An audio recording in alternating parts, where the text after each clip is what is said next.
Welcome, everybody, to Krystal, Kyle, and Friends. Today, we're going to be talking to David Wallace Wells. Yep, New York Times opinion writer, also contributor for New York Times Magazine. He writes a newsletter over there. He's author of a book called The Uninhabitable Earth or Planet, I think The Uninhabitable Earth. But very, very knowledgeable on where we are in the climate crisis. I think very reasoned. He's not going out of his way to be apocalyptic, although the news can be rather apocalyptic. So he's going to break down for us where we are, what the geopolitical ramifications are, and what the political outlook is. First of all, let me just say, I would not have led with New York Times opinion writer, because knowing me and our audience, they would have been like, ugh, why are you talking to a New York Times opinion writer? But he's not your typical New York Times D-bag. He's a good dude, and again, it's all climate related, and he's done some fantastic work on it. He had the most read piece. Yeah, so he wrote a piece, and that was actually the genesis of his book, which is called The Uninhabitable Earth, where he just laid down, okay, 1 degree of warming, here's what it looks like. 1.5 degrees of warming, here's what it looks like. 2 degrees of warming, here's what it looks like. A lengthy piece for New York Magazine, and it was their most read story of all time. Which, in a way is encouraging, because it shows you there is a huge concern, appetite among the public. They want more content. They want to understand what's going on. They're interested in solutions. Unfortunately, we have a terrible political system that never allows any of those solutions to be ultimately implemented. Yes. Now, speaking of a terrible political system, obviously, as everybody knows, there's been a number of massacres that happened lately. The terror attack in Buffalo, and then you have what happened in the school in Uvalde, Texas. And, the conversation is what it normally is after these, which is you have people on the Democratic side like, hey, maybe we should tighten up these gun laws a little bit and make some changes so that fewer people die. And then you have people on the right who are like, squirrel.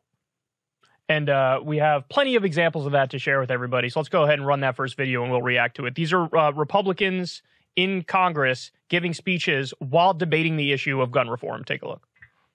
The Republicans have also said, let's harden the schools. Look, you've got $122 billion that you gave in relief, COVID relief to K-12. More than 90% of it remains unused. And you say, well, that we don't want to talk about doors. What do? We hide behind doors because they work. You can harden schools and make them work. You can arm guards and make them work and make children safer. So they're really leaning into the door thing. They're really leaning into the door control. They really thought, the first person who uttered that, I think it was Ted Cruz, they were like, yes, that's it. Let's go with that one. That's a great deflection. Yeah, well, and God, there's so much to say about this. I mean, Ted Cruz was all in, and Trump echoed it at the NRA convention about, like, we should have just one door. Of course, that's like a fire safety hazard, not to mention. The shooting can originate from in the class. Yes. And here's the thing that I want people to understand, and there's been some good, reporting about this post-Uvalde. These schools have already been hardened. It's a bit of a misnomer when we say, like, we've done nothing post-Columbine. That's actually not true. What we have is created a whole multi-billion-dollar industry dedicated to hardening schools.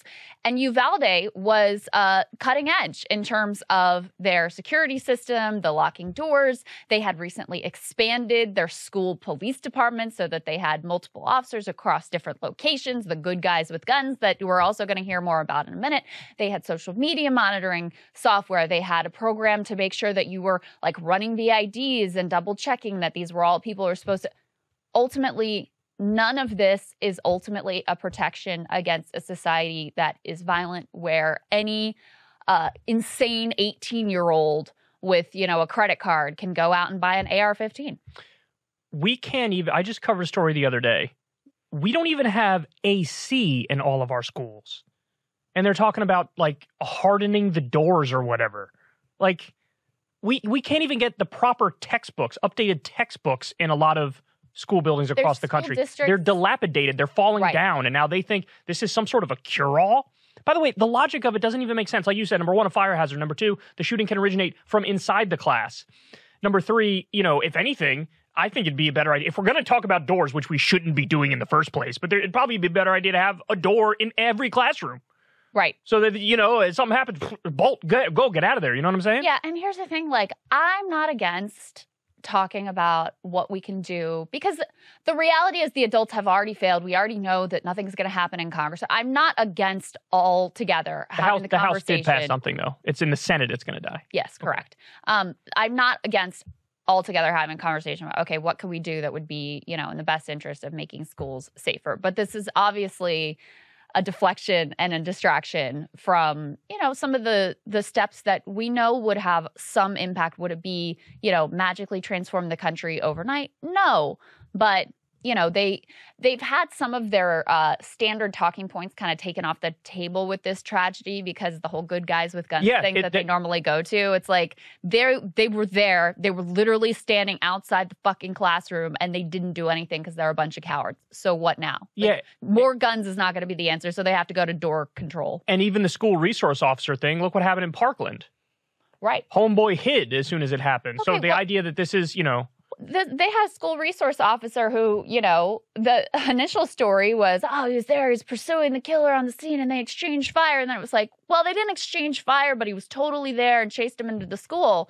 And then it was like, well, actually, he wasn't really there at all. So this school was as prepared as it possibly could be. They'd recently had drills. I know you watched the really hard to watch video of the teacher Mr. Reyes. I covered who was there, whose every single kid in his classroom was murdered. He did everything he was supposed to do that he'd been trained to hide under the desk is what they tell the kids. So that'll work. Yeah. So look, bottom line is there is no substitute for reducing the amount of violence in our society, making it harder for the bad guys with guns to ultimately get guns. All right. So now let me show you another one. These keep getting wilder and wilder. Take a look. Look, maybe if we heard more prayers from leaders of this country instead of taking God's name in vain, we wouldn't have the mass killings like we didn't have before prayer was eliminated from school. That may be the dumbest person in the country. Because he seems to earnestly believe that's the thing. that prayer would make a difference. He's a true believer, that one. He is a true believer. This isn't just a distraction. Like, I actually think he thinks that. We live in a country that's over 70% Christian.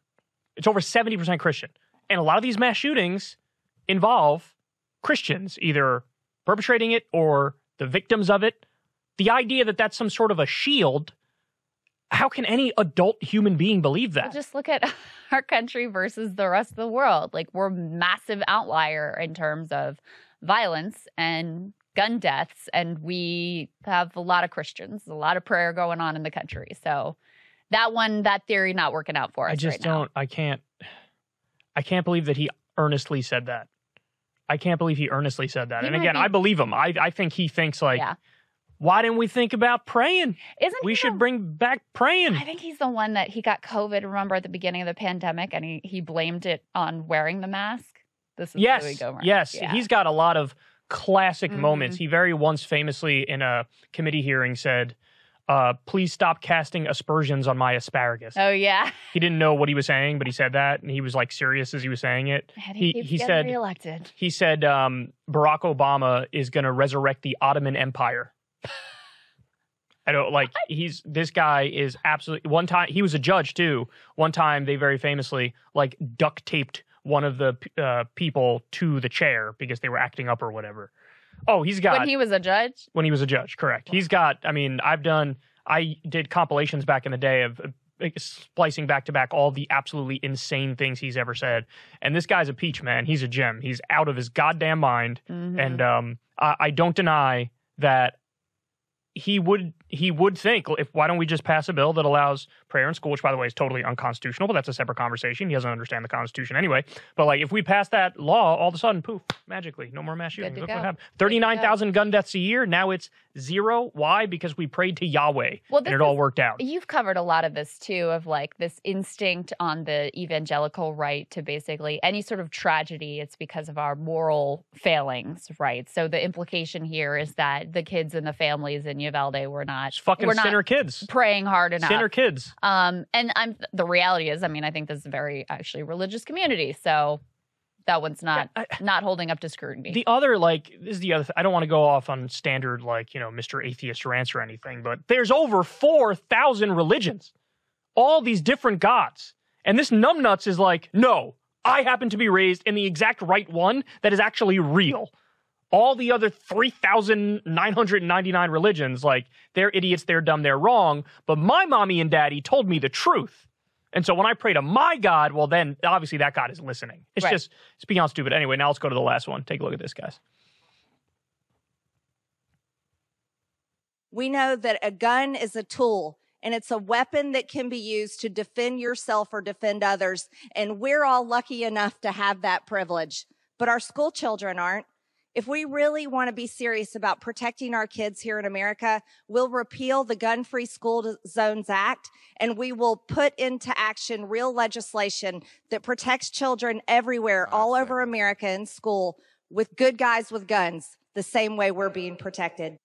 So is she like literally saying arm the kids now? She said both, yes. So she starts out by saying repeal the gun-free school zone thing, and then also, you know, hey, if she says at the beginning, she implies that, like, yeah, if you want to be armed at school, you should be able to be armed at school. And then at the end, she says, we need good guys with guns. So it seems like she's saying both arm the kids, but then also have, like, you know, good guys with guns, which just means again, officers there. Yeah, which they had. How'd that work out? Yeah, I mean, it's amazing because it's not, the facts of the case just don't get in the way of their narrative at all. The fact that the police were there waiting for 1 hour and 17 minutes is what they waited for. They were getting calls from inside. The kids were calling 911 saying, little Bobby's next to me bleeding out. Please come help. And they didn't go do anything. The Border Patrol needed to bust in, and they waited 1 hour and 17 minutes. I mean, I think the cops were kind of holding them back a little bit, but they were, you know, created a perimeter and held back the parents and tased some and handcuffed some. And that brave mom spoke out and said that they were, like, threatening her and whatnot. Yeah, threatening her to hold her, like, in contempt or obstruction of justice or some insanity because she was speaking to the media about their failures. So this whole, you know, good guys with guns narrative, I mean, look, I'm not in favor of abolishing the police. Neither is Krystal. I think that's a goofy-ass idea, but let's keep it real. That argument in the context of this story is beyond dumb. I mean, look, the only way, let's just give everybody the straight dope here. The only way that you're really going to eliminate or nearly eliminate mass shootings or gun deaths is to ban guns, is to effectively confiscate the ones that are already out there, which is over 300 million, and ban them. Now, I don't believe in that. You know, we do have the Second Amendment. It's not, the way that the right interprets it is nonsense. They have a ridiculous view of it. But I'm not in favor of gun confiscation. But that doesn't mean you just throw your hands up and say, well, what are we going to do? We're doomed to 39,000 people dying every year from gun violence. No, you can do some very basic things that would reduce the number of gun deaths. You know, when you talk about the red flag laws, I mean, the New York Times did a piece this past week where they went through, like, a lot of the high profile mass shootings, and they said, here are the gun laws that would have stopped these mass shootings. And they had a list, I think 35 of them could have been stopped. Yeah. You know, there's a whole, they work to an extent. You're only going to get that number to zero or close to zero if you ban guns and confiscate the ones in circulation. But again, you can reduce it by, what's the bill that the House just passed? Raising the age to buy an assault rifle to 21. Implement a red flag law. Implement a universal background check law with no exceptions whatsoever. Ban high-capacity magazines. These things, you know, I would have a whole permitting and testing system and training system where in order to get the gun, you have to go through all that stuff. Yeah. So that was what Bill Burr proposed. And he's right. He's right. Treat it like a pilot's license, he said. So, you know, and hey, if you graduate all the way to the top thing, by all means, have at it. But, you know, the idea that just any random schmuck, I mean, this kid was holding up a dead bag of cats on video. Right. Like, you think a red flag there? That is literally the first thing they talk about when discussing sociopaths and serial killers. Almost all of them in their childhood kill animals. Animal cruelty. Yeah, animal cruelty. So he's holding up a bag of dead cats. He apparently said behind the scenes to a bunch of people, like, I'm going to commit a mass shooting. He's threatening people online to, like, rape and murder them. His acquaintances called him mass shooter. You know, police having to show up at big fights between him and his mom. Every acquaintance was like, that guy's going to be a mass shooter. We call him mass shooter. Yeah. And so you're telling me, and I literally heard a bunch of Republicans argue this too, even given that set of facts, no, it would be unconstitutional for there to be a process and then they take the guns away from him. Are you fucking psycho? What is the matter with you? They did pass something like that in Florida after Parkland. And obviously Florida now at this point, basically a red state. And so they passed these red flag laws. There are other states that have them. So this is not, unconstitutional, even under the extreme interpretation of the current sort of right-wing lean of the courts. And yeah, at least it gives you a chance, right? As you said, are you going to be able to prevent all of these? No. And in fact, I think disrupting these mass shooters is probably one of the most difficult things because oftentimes, this is someone who doesn't have a direct criminal history, hasn't committed a felony, and is acting alone. And so those can be some of the most difficult and maybe really dedicated to the cause. So they're willing to break laws in order to get their weapon or whatever. But, in this instance, I keep bringing up the fact that he waited till he was 18 to buy his gun. That's right. He waited till he was legally able to do it to buy his gun. And then, there are some things that are so basic, it's insane that it's not already law, like safe gun storage. Okay? Right. Now, is that going to disrupt a mass shooting event? No, probably not. Fewer accidental deaths. You know what? You have a huge number of accidental deaths. You also have, huge numbers of suicides in this country, the amount of domestic violence. So if you can just have a little bit of a lag time between when you have the suicidal thought or the murderous thought and when you can actually get the gun, that would save a lot of lives. And so the fact that it wouldn't fix every problem is not an excuse ultimately for inaction. And they're very skilled at basically waiting out the clock, waiting for the frenzy to die down over the visceral raw emotions around this particular event and move on to something else. Democrats are unwilling to use, some more aggressive governing techniques to actually get things through. And so even things that are overwhelmingly supported by Democrats, independents, and Republicans, ultimately nothing happens, nothing changes, nothing gets through. And we were talking about this, Kyle. I have my ideas about what would be good and what I think would be beneficial and what kind of, balances that desire for freedom and liberty and also existing in a society and trying to keep people safe. But I would be happy to literally have anything pass just to prove that we are still a country capable of acting at all in response to clear societal problems and mass tragedies. Yeah, and obviously people are with you on that because, again, every single gun reform short of confiscation has colossal support. Yeah. It's astounding. Even now the assault weapons ban, there have been times when the assault weapons ban was hovering around 50%. Yeah. Sometimes it was even under it. Yeah. Now that's at 63%. Yep. Every single thing short of confiscation people supported. So, if you go up to your average person and you say, what if I told you we can cut gun deaths in this country in half with some reasonable gun measures that do not violate the Second Amendment? What do you think people would say? Of course. People, absolutely. Yeah. Yeah. I mean, and responsible gun owners are not, big fans of people who have no experience, no training. By the way, and who are crazy people just going out and buying whatever gun they want to buy. It's not a situation that a lot of responsible gun owners are enthusiastic about. We are gun owners. So people can't turn to us and say, lefties want to confiscate guns or what. I just told you I don't want to confiscate guns. I have a gun. So this isn't coming from that place. It's coming from a place of let's not be total psychos. Because look, if they were being honest about their position and they took it to its logical conclusion, then you would have a couple maniacs out there saying, I think you should have the right to a tactical nuclear weapon. And I think the ban on fully automatic weapons, which is currently in place, is unconstitutional. Yep. If you really believe that no limits make sense, then that should be your position. But only, 0.2% of the population would agree with that?